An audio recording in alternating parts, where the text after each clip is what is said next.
बिस्मिल्लाहिर्रहमानिर्रहीम। आज हम जिस टॉपिक पर बात करेंगे वो बहुत ही अहम तरीन टॉपिक है रजिस्ट्री के बारे में। कि अगर हम प्रॉपर्टी ख़रीद लेते हैं तो एक बहुत बड़ा मसला ये है कि पेमेंट तो हम कर देते हैं, सौदा भी हो गया, सारा कुछ हो गया, अब रजिस्ट्री अपने नाम पर वो डॉक्यूमेंट ऑफ टाइटल जो बनाना है वो कैसे बनाएंगे। आम तौर पे देखा ये गया है कि वकला के पास जाते हैं या फिर पहुंचते हैं कहीं कचहरी में तो कहते हैं जनाब फ़लाँ प्लाट मैंने फ़लाँ सोसाइटी के अंदर फ़लाँ जगह पे ख़रीद लिया, प्लाट, मकान, दुकान, तो जनाब कितनी ख़र्चा आ जाएगा रजिस्ट्री पे। तो आगे से जवाब ये मिलता है कि जनाब 2 लाख 3 लाख जितना भी। तो हमारा जवाब ये होता है कि 2-3 लाख पाजी को जायज़ लगा दो, कोई मुनासब कर लो। ये बात जब हम करते हैं ना, जायज़ कर लो, मुनासब कर लो, इसका मतलब है कि हमें कुछ भी मालूमात रजिस्ट्री के बारे में नहीं। अगर हमें पता हो कि रजिस्ट्री क्या चीज़ होती है, इस पर कौन सा टैक्स लगता है, प्रॉपर्टी की नेचर कौन सी होती है, किस इलाके में कौन सा टैक्स नहीं लगता, तो फिर हम कॉन्फिडेंट होके चलने से पहले, घर से निकलने से पहले हम टैक्स कैलकुलेट करके कुछ ना कुछ चलें और जाके फिर किसी से बात करें कि ये लिखिए और रजिस्ट्री करवाइए, इस पे फ़लाँ टैक्स लगेंगे और फ़लाँ टैक्स नहीं लगेंगे।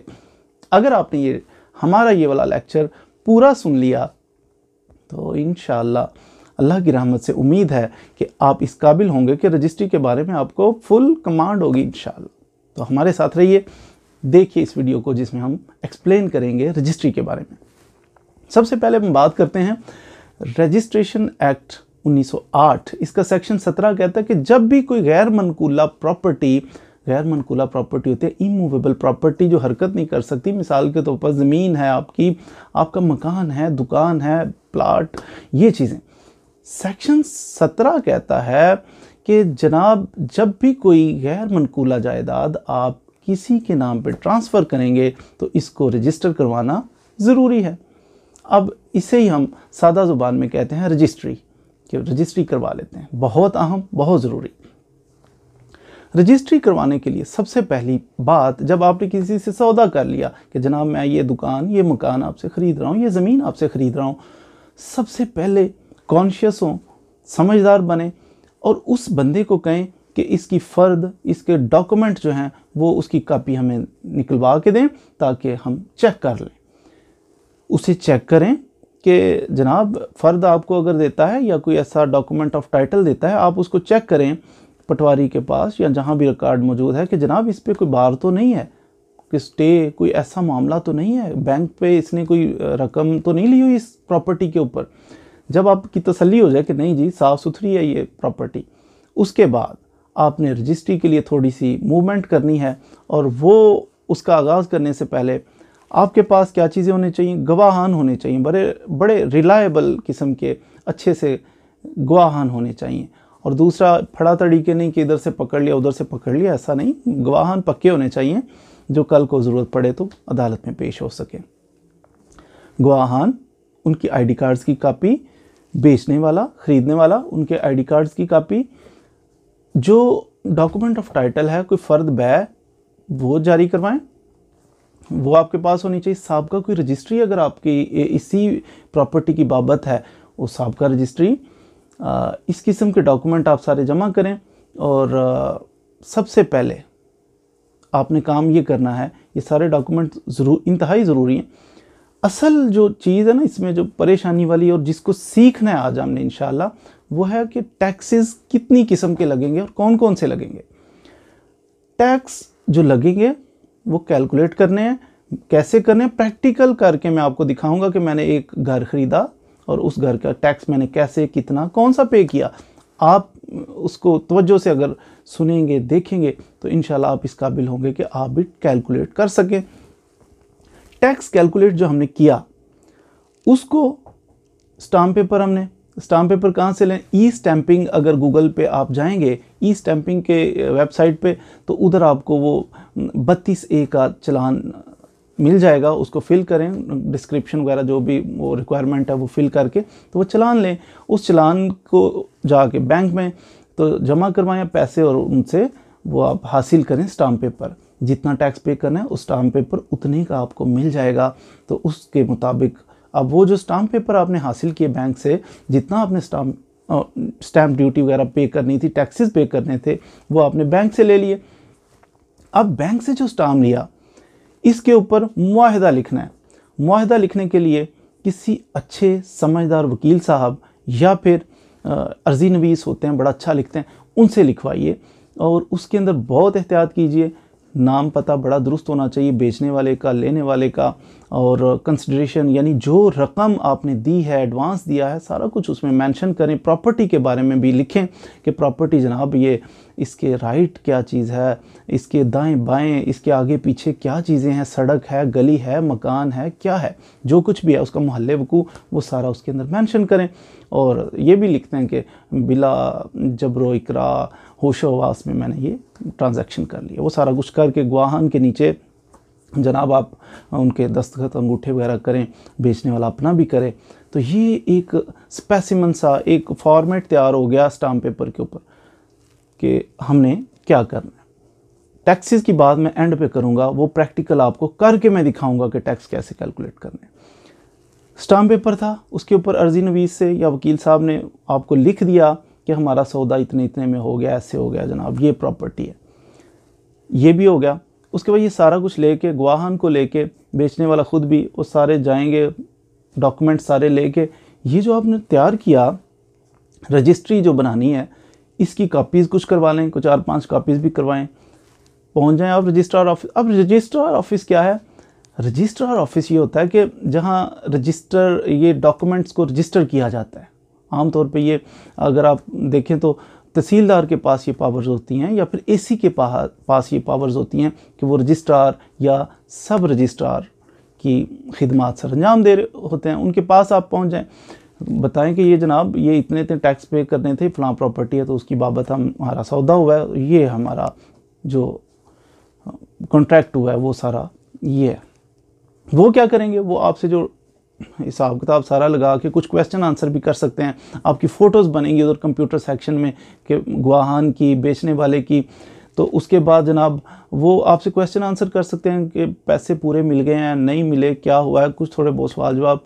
अब वो ये सारा कुछ करके फ़ीस वगैरह जमा करके सारा मुकम्मल हो जाएगा तो वो स्टैम्प्स वगैरह लगाएंगे और कुछ दिनों के बाद, हफ्ता 10 दिन के बाद आपको ओरिजिनल जो है रजिस्ट्री वो आपके हैंड ओवर कर देंगे नंबर शंबर लगा के। और बाकी जो है कुछ कॉपीज़ इधर उधर वो जो भी मामलात होते हैं जिस जिस महकमे को चाहिए उधर उधर वो पहुंचा देंगे। और रजिस्ट्रार जो है जब रजिस्ट्री करेगा तो उसकी एक कॉपी रिकॉर्ड में अपने पास भी रखेगा, रजिस्टर के अंदर दर्ज भी करेगा कि मैंने ये प्रॉपर्टी, इनका सौदा इस तरह हो गया, ये गवाहान थे, उनके क्वाइफ वगैरह लिख के और साथ एक रिकॉर्ड में कॉपी महफूज रखेगा। एक फ़ायदा रजिस्ट्री करवाने का ये भी है, एक तो डॉक्यूमेंट ऑफ टाइटल आप लिखी पड़ी बात हो गई कि आप मालिक हो गए, और दूसरा ये कि कभी रजिस्ट्री गुम हो जाए तो आप रजिस्ट्रार ऑफिस में जाके तो रजिस्ट्री निकलवा सकते हैं, नई डुप्लीकेट वहाँ से निकलवा सकते हैं। तो यूँ आपको हफ्ते 10 दिन के बाद वो हैंड ओवर कर देंगे रजिस्ट्री। जो बंदा कॉन्ट्रैक्ट करने के काबिल नहीं है वो बंदा रजिस्ट्री ये बै का वो सौदा नहीं कर सकता, कॉन्ट्रैक्ट ही नहीं कर सकता, फिर उसे ज़मीन परचेज़ नहीं करनी चाहिए। मिसाल के तौर पर जो मालिक ही नहीं है, अब्बा की चाचा की प्रॉपर्टी को सेल कर रहा है तो इस पर गौर करना है कि ऐसी प्रॉपर्टी कभी परचेज़ नहीं करनी। अगर इसमें आप गार्डियन हैं, सेल करने वाला, बेचने वाला जो है, मकान दुकान या प्लाट वगैरह जो बेच रहा है वो गार्डियन है। गार्डियन ये होता है कि कोई किसी बच्चे के नाम जायदाद है तो ये उसका गार्डियन कोर्ट के ज़रिए पॉइंट हुआ है कि मैं देखभाल करनी है, इसके पेरेंट्स नहीं है, बड़ा कोई नहीं है, बच्चे ही हैं, इनके नाम जायदाद है।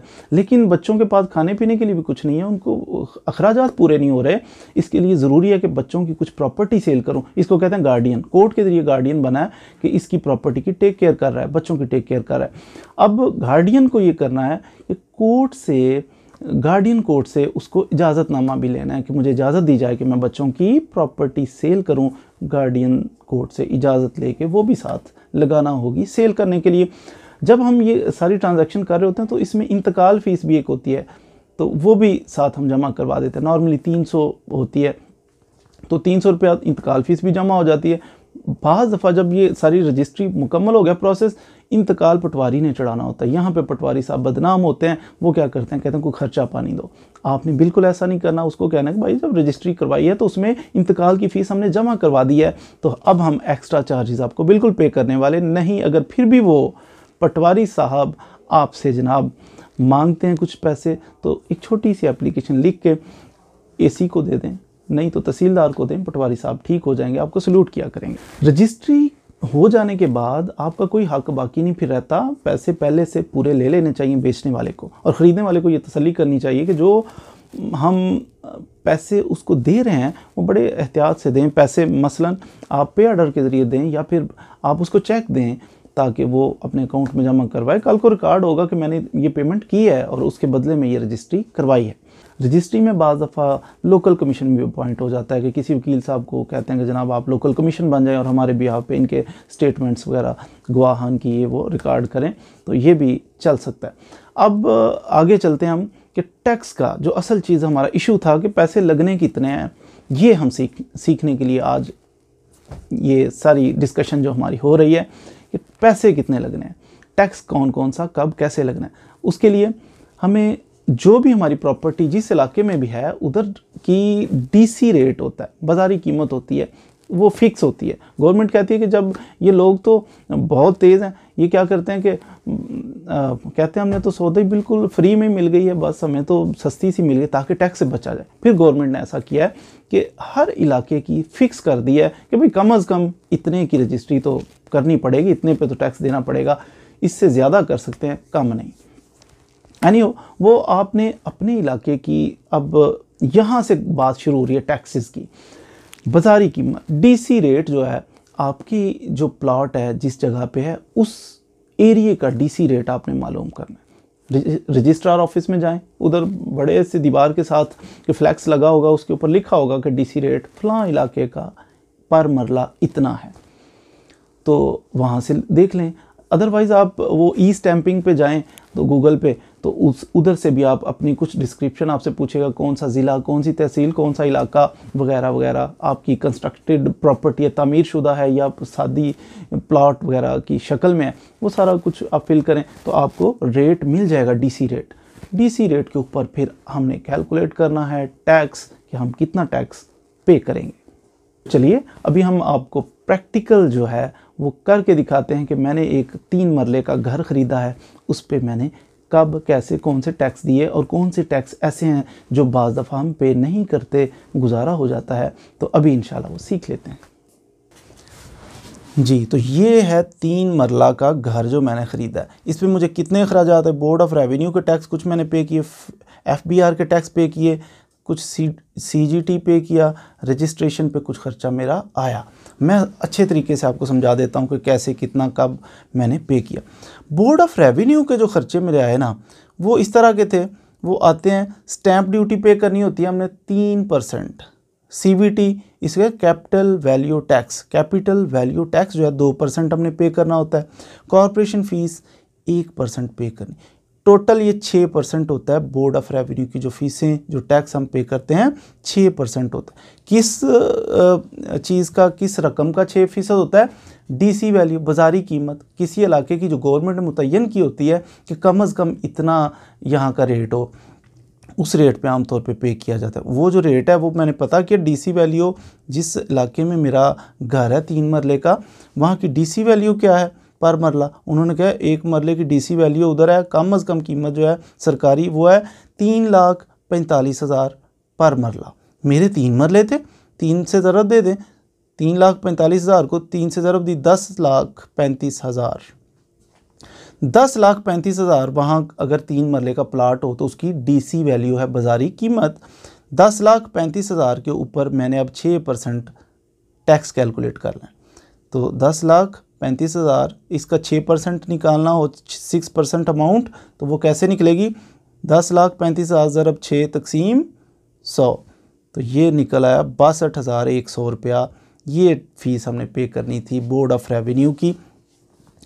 इसके अलावा रजिस्ट्रेशन वगैरह पे कुछ खर्चे आते हैं। ये रजिस्ट्रेशन, इंतकाल फ़ीस, ये वो डाल के 25,000 रुपया तकरीबन आ जाता है। तो 62,000 3 मरले के प्लाट की कीमत, जहाँ पे मैंने घर ख़रीदा है, प्लाट की कीमत कितनी थी उधर डीसी वैल्यू, जो अमाउंट हमने टैक्स पे करना है। अगर मैं प्लाट लेता 3 मरले का तो मुझे टैक्स पे करना पड़ता 62,100, रजिस्ट्रेशन वगैरह पे 2500 लग जाता। तो टोटल 3 मरला प्लाट पर मेरा ख़र्चा आ जाना था 64,600 रुपया। लेकिन मैंने उधर प्लाट नहीं ख़रीदा। प्लॉट जिस चीज़ की तामीर हो, तमीर शुदा का अलग से कैलकुलेट किया जाता है। अब डीसी वैल्यू हमने कैलकुलेट की, 6% निकाला, 62,100 निकल आया। अब तमीर शुदा का जो खर्चा है ना, वो भी पता करें कि इस इलाके में तमीर शुदा का क्या खर्चा है, वो भी फिक्स होता है। वो मैंने पता किया तो वो 600 रुपया था पर मुरब्बा फुट, 600 रुपया था। अब मैं मुरब्बा फुट कैलकुलेट जल्दी से कर लेता हूँ। 3 मरले के कितने मुरब्बा फुट बनते हैं? 3 मरले 272 का एक मरला, एक 272 स्क्वायर फीट का एक मरला होता है। मेरे 3 मरले हैं, 272 ज़रब दे देते हैं 3 से, तो 816 स्क्वायर फीट है मेरी जगह जो मैंने ये 3 मरले का घर ख़रीदा है। 816 स्क्वायर फीट जो है ये जनाब रकबा। तो टैक्स इन्होंने तमीर शुदा का खर्चा कितना रखा हुआ है? पक्का 600 रुपया, इस इलाके का 600 रुपया है। 816 ज़रब 600, ये बन गया 4,99,600 रुपया। ये है टोटल ख़र्चा मेरा 3 मरले का, यानी 816 स्क्वायर फीट का। तो टोटल वैल्यू कितनी है? 4,99,600 रुपया। अब इसका 6% हमने पे करना है। ये वैल्यू तो तमीर शुदा की निकल आई। इसका देना हमने टैक्स कितना देना था? बोर्ड ऑफ रेवेन्यू का 6%। 6% जो टैक्स हमने देना है वो निकाल लेते हैं 6%। इसका उसी तरीके से ज़रब 6 तकसीम 100, तो ये भी टैक्स 6%, 29,376 रुपये निकल आया। 2 किस्म के टैक्स निकल आए ना। एक सादा प्लाट का 6% हमने निकाला तो 62,100, तमीर शुदा का निकाला तो 29,376, 2 निकल आए जनाब। इन दोनों को जमा कर लेते हैं। इन दोनों को जमा किया 91,476 रुपये। ये 3 मरला घर का टोटल बोर्ड ऑफ रेवेन्यू का टैक्स निकल आया 91,476 रुपये। 91,476 रुपये जमा 2500 रुपया तकरीबन। ये छोटे मोटे खर्चे जो रजिस्ट्रेशन वगैरह के, ये मैंने लिखा हुआ है, रजिस्ट्रेशन होता है, ट्रांसफ़र फ़ीस, इंतकाल वगैरह की फ़ीस होती है, और छोटे मोटे और लिखने पढ़ने के खर्चे तकरीबन 2500 रुपया। तो मेरी बोर्ड ऑफ रेवेन्यू की जो खर्चा आया, सादा प्लाट का 6% मैंने निकाला था डीसी रेट पर, बाज़ारी कीमत पर, वो 62,100। तमीर का खर्चा जो तमीर शुदा का ऐड किया 29,376, और टोटल 2500 रुपया इसमें ऐड किया, 93,976 रुपये हमारा बोर्ड ऑफ रेवेन्यू की खर्चा निकला। आपके अगर 4 मरले हैं, 5 मरले हैं, 10 मरले हैं, 1 कनाल है, जितना भी है, उस हिसाब से ये प्रोसेस अडॉप्ट करके तो आप उसकी बोर्ड ऑफ रेवेन्यू की ये 6% निकाल सकते हैं। याद रखने की बात इसमें ये है, ये जो है ना CVT 2%, ये शहरी इलाकों में होती है, अर्बन एरियाज़ में होती है। रूरल एरियाज़ में, देहातों में ये वाली CVT जो है ये नहीं होती। शहर से अगर कुछ आप प्लाट वगैरह ख़रीदते हैं, मकान ख़रीदते हैं, CVT 2% लगेगा टैक्स, लेकिन आमतौर पे गांव में नहीं लगेगा, तो ये आपका बच जाएगा। ठीक है। दूसरा टैक्स जो हमने पे किया वो था FBR का टैक्स। FBR का जो फेडरल टैक्स था वो 2% होता है। वो कितने परसेंट है? 2%। फॉर नॉन फाइलर, जो बंदा इनकम टैक्स रिटर्न फाइल करता है, रेगुलर फाइलर है, गोशवारे जमा करवाता, उसके लिए 1%। नॉन फाइलर, जो बंदा टैक्स फाइलर नहीं है, इनकम टैक्स रिटर्न जमा नहीं करवाता, उसके लिए 2%, फाइलर के लिए 1%। इसको एडवांस टैक्स भी कहते हैं। FBR की लिस्ट अगर आप देखें तो उसकी वेबसाइट पर, तो वो उधर आपको बता देंगे कि 2% ये पर मरला की वैल्यू हमने क्या रखी हुई है किसी इलाके की, पर मरला रेट। अब मैंने FBR की लिस्ट जो वेबसाइट पे दी हुई है उस पर मरला रेट अपने मकान का जाके देखा कि मेरे इस इलाके में क्या है। उन्होंने बताया जनाब पर मरला रेट जो है इधर वो है 3,72,600 रुपया। 3,72,600 रुपया इस इलाके में जो FBR का रेट है वो चल रहा है। तो मेरे 3 मरले थे, एक मरले का 3,72,600, मेरे 3 मरले थे। 3 मरले का क्या बना? 3,72,600 ज़रब 3, तो ये बन गया था 11,17,800 रुपया। 11 लाख वैल्यू 3 मरले की क्या बनी? इस इलाके में FBR की जो टैक्स पे करना है, मिनिमम वैल्यू बाजारी कीमत क्या बनी FBR के टैक्स के हवाले से? 11,17,800 रुपया। इसका 2% निकालना है। बिल्कुल उसी तरीके से 11,17,800 ज़रब 2 तकसीम 100, तो ये निकल गया 22,356 रुपये। 22,356 जो निकला ये था प्लॉट का। 3 मरले का अगर प्लॉट होता तो उसकी FBR की जो टैक्स है 2% वो 22,356 बनता, लेकिन मेरा प्लॉट नहीं है, दोबारा मेरा घर है, तो इसलिए तामीर का खर्चा भी पड़ेगा। 3 मरला घर की तमीर की वैल्यू 5 साल के बाद फ़रोख्त हो तो 1,000 रुपया मुरब्बा फीट पर मुरब्बा फुट।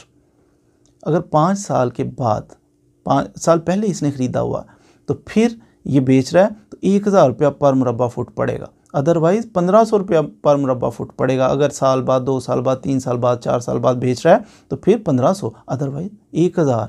1 मुरब्बा फुट का कितना पड़ेगा? 1,000 तमीर का खर्चा। अच्छा, 3 मरला मेरे, क्योंकि 3 मरले हैं, 1,000 है ना, तो स्क्वायर फुट निकालने। अब इधर दोबारा 3 मरले हैं तो 816 हमने निकाला हुआ है। ये 3 मरले के कितने स्क्वायर फुट? 816 बनते हैं। तो 3 मरले के 816 स्क्वायर फीट बनते हैं। 816 स्क्वायर फीट है तो 1 स्क्वायर फुट का 1,000 है, तो ज़रब दे दें 1,000 से, तो ये टोटल निकल आया 81,000। ये कितना बन गया टोटल? ये बन गया 8,16,000। 8,16,000 बन गया तमीर का खर्चा। इसका 2% निकाला तो ये बन गया जनाब 16,320। 16,320 2% निकला। अब देखिए इधर भी वो इसी तरह, ये जैसे ये सादा प्लाट का निकला था टैक्स, ये तमीर का निकला था। इधर भी सादा प्लाट का निकला, ये तमीर का निकला। इन दोनों को जमा कर देते हैं। 3 मरला घर का टोटल टैक्स जो हमने FBR का पे करना है वो है जनाब 22,356 जमा 16,300, ये तमीर वाला, ये दोनों प्लाट का तमीर का जमा किया 38,676। ये हमारा टैक्स निकल आया जनाब। ये जो था FBR का, ये जो बोर्ड ऑफ रेवेन्यू का निकला था ये था 93,976। अब ये जो FBR का हमने कैलकुलेट किया दोनों को जमा करके, टोटल मेरे घर का निकला था ये 38,676 रुपये बना था। ठीक है, तो ये टोटल 8% टैक्स बन गया। अगर ये देहात में होता, ये प्रॉपर्टी शहर में थी 8% है, तो अगर ये होती किसी गांव में तो फिर ये 6% रह जाता। तो इसको जमा कर लेते हैं। ये जो पहला टैक्स मैंने निकाला था वो वाला, और ये दूसरा टैक्स जो निकाला है बोर्ड ऑफ रेवेन्यू का और FBR का, ये वाला और ये वाला, इनको जमा कर लिया हमने। टोटल 8% टैक्स दोनों को जमा किए, 1,32,000 रुपया मेरा टैक्स बना था, जो मैंने टोटल 8% पे कर दिया था इस 3 मरला मकान का। ये CGT क्या है? बाद अब हम CGT पे करते हैं 2%। CGT capital gain tax. Capital gain tax कब पे करते हैं? 2% पे करते हैं फॉर सेलर। ये बेचने वाला, ये बाकी टैक्स किसने पे? मैंने पे किए थे, जो मैंने खरीदा था, खरीदार पे करता है। CGT कैपिटल गेन टैक्स ये बेचने वाला पे करता है 2%। ठीक है, अगर 5 साल से पहले सेल कर रहा है, बंदे ने खरीदी प्रॉपर्टी, 5 साल गुजर गए उसके बाद उसने सेल की, तो फिर कैपिटल गेन टैक्स नहीं पे करेगा। लेकिन अगर 5 साल से पहले वो सेल करे तो फिर उसको कैपिटल गेन टैक्स 2% बेचने वाले को ये लग जाता है। ठीक है, ये वो बेचने वाला पे करता है। तो आगे ये रजिस्ट्रेशन की फ़ीस मैंने पहले ही बताया, ट्रांसफ़र फ़ीस, अदर फीस, ये वो इंतकाल की थोड़े बहुत मिसलिनियस से खर्चे 2,500 रुपया तकरीबन लगा लें, तो ये हमारा टोटल ख़र्चा। तो इस तरह हमने करवाई registry. Total board of revenue का टैक्स कैसे निकालते हैं, सादा प्लाट का कैसे, तामीर का कैसे, टोटल मकान का कैसे, FBR का कैसे जनाब, कितना कितना टैक्स, ये सारे मामलात को गौर। अच्छा, इसमें एक बात और कि ये जो बोर्ड ऑफ रेवेन्यू की बाकी फ़ीसें तो हम पे करते हैं बैंक में जाके, जितनी भी हमारी 1,32,000 जो निकला है ना हमारा ख़र्चा टोटल, ये तो हमारा ख़र्चा आएगा। तो इसमें ये जो कॉरपोरेशन फ़ीस है ना 1%, ये हमने बैंक में पे नहीं करनी, स्टाम्प पेपर के ज़रिए पे नहीं करनी, ये उधर ही लाइव जाके पे करनी है। कॉरपोरेशन वालों को 1% पे करके वो मोहरें वगैरह आपको लगा देंगे, स्टैंप लगा देंगे। तो बाकी जो फ़ीसें हैं जितनी भी वो जमा करके, तो उसका स्टाम्प पेपर ख़रीदना है, उसके ऊपर वो माहिदा आपने लिखना है, तहरीर लिखनी है, और उसको मोहरें लगा के साइन करवा के सारा कुछ, ये हो जाएगी registry. Thank you very much ji. तो कैसा लगा आपको हमारा आज का ये लेक्चर, जिसमें हमने आपको रजिस्ट्री के बारे में सिखाया। आज मैं आपको ये नहीं कहूँगा कि हमारे चैनल को सब्सक्राइब करें अगर आप मज़ीद वीडियोस भी हमारी देखना चाहते हैं। आज मैं ये कहूँगा कि आपको ये वीडियो कैसी लगी इसके बारे में कमेंट कीजिए। Thank you for joining us. Thank you very much.